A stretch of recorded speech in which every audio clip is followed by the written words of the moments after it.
my chest. Okay, all right. So, man, you know they be making all this stuff up, Ray. I don't know. I'm coming to the source. They be making all kind of stuff up, Cole. Yeah, but you know what, dog? You know you made that career of hers.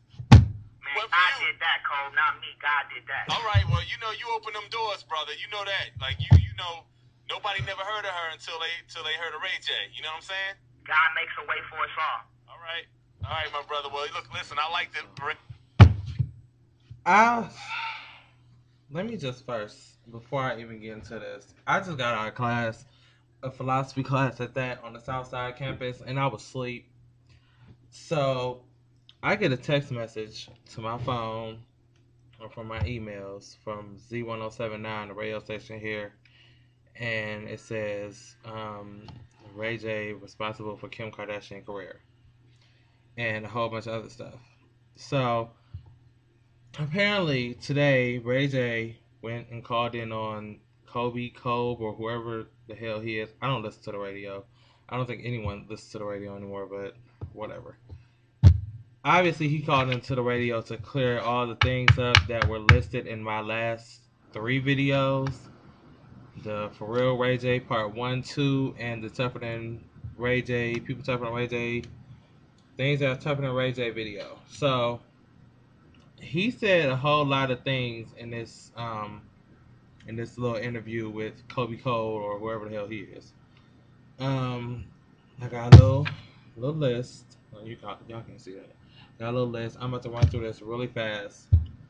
So, one of the first things he wants to state is how humble he is with his career, and that he had a moment where he needed to and please excuse my facial hair. I'm trying to cover it up. I look like somebody's lost child, but now I look like Cartman. He wants to talk about how humble he is, and that he had a moment after the fight with Fabulous and whatever. Like I said, he was on a riled up 3-year-old that got beat up in school and went to school and said, yeah, I beat him down. He was one of those. And he says how humble he is, and the guy on the radio station told him, well, why you ain't never invite me to your house with the 2 swimming pools and the 2 basketball courts, and why you ain't lend me no car and things of that nature. He had nothing to say. You don't get on. First of all, after that interview that he did with Charlamagne on the Breakfast Club, I just wanted to collapse into cardiac arrest, because he just threw out these random amount of things that he's acquired over his career. And the majority of things, I stand by everything I said in that video. I think he lives off of his sister. I think anything that comes from him is through her. You can't sign anything just by yourself, because by yourself you're insignificant, basically. So now you're humbled because you see all that came from that interview. What little bit of sales of an album, which probably non-existent. What was the name of his last album? I don't remember. I wouldn't know, because it's not important. But basically, he goes on and talks about how he'll be doing him in the More Money crew or Get Money crew, something like that. It's like a broke version of Young Money.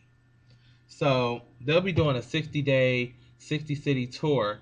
What they gonna perform, I don't know, because I know they're not gonna perform "Sexy Can I," or what's the other song, "Gifts," or "One Wish." God forbid if he performs "One Wish," because the man can't say. He sings like his sister. Have y'all ever listened to a Brandy and a Ray J song back to back? Or it's one particular song on Brandy's Full Moon CD. It's the last song. It's called "Die Without You." You listen to that song, it sounds like Brandy is singing that song all the way through, but it's both of them. He sounds just like Brandy. Not saying nothing, just saying. So he's supposed to be producing TV shows, and he just went on a tangent of things that he's going to be doing to get money. And then they had to get on the topic of Kim Kardashian. And I'm going to run through, I wanted to spend more time on this part because not only because I'm a fan of Kim Kardashian and I like the Kardashians and the whole family.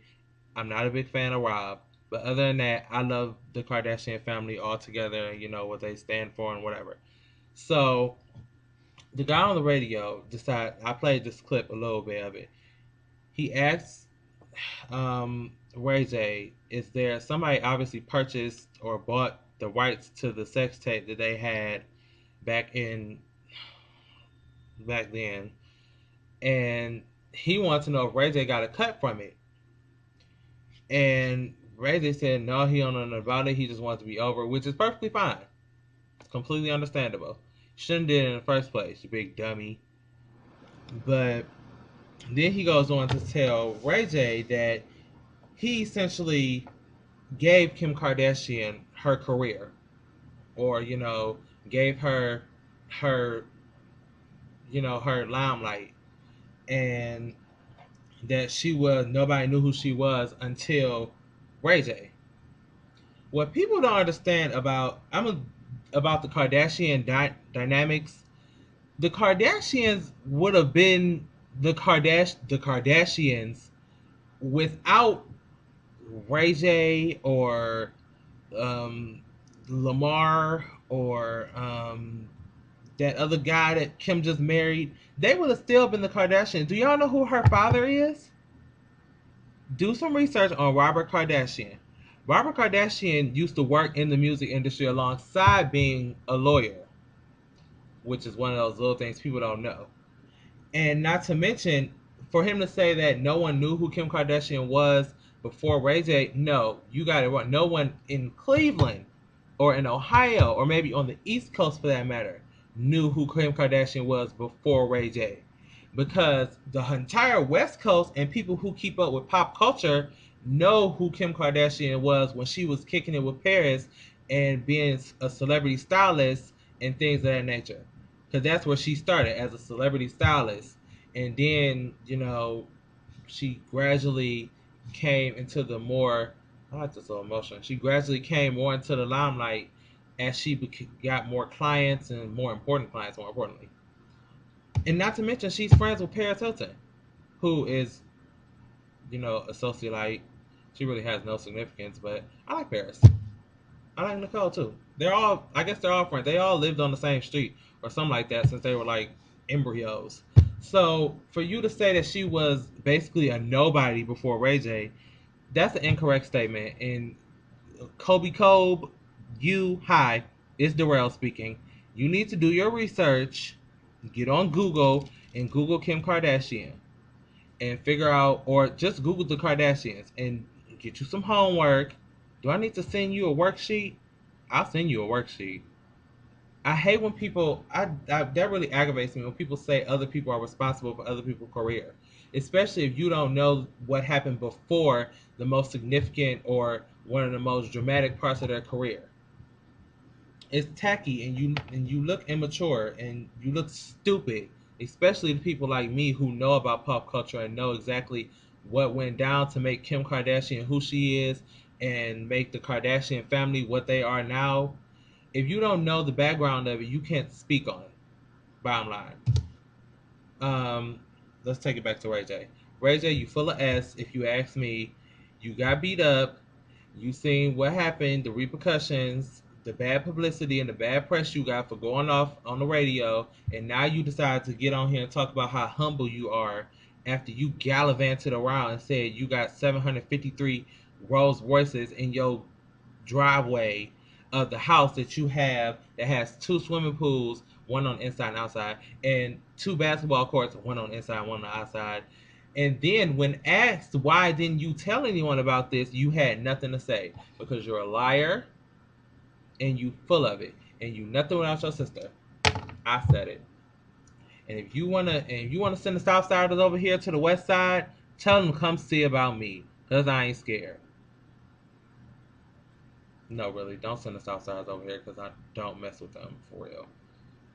But that's it. Hopefully this will end my Ray J series, unless he does something else stupid. And coming up in the next video, it's the Chris Brown saga. Coming soon. Stay tuned.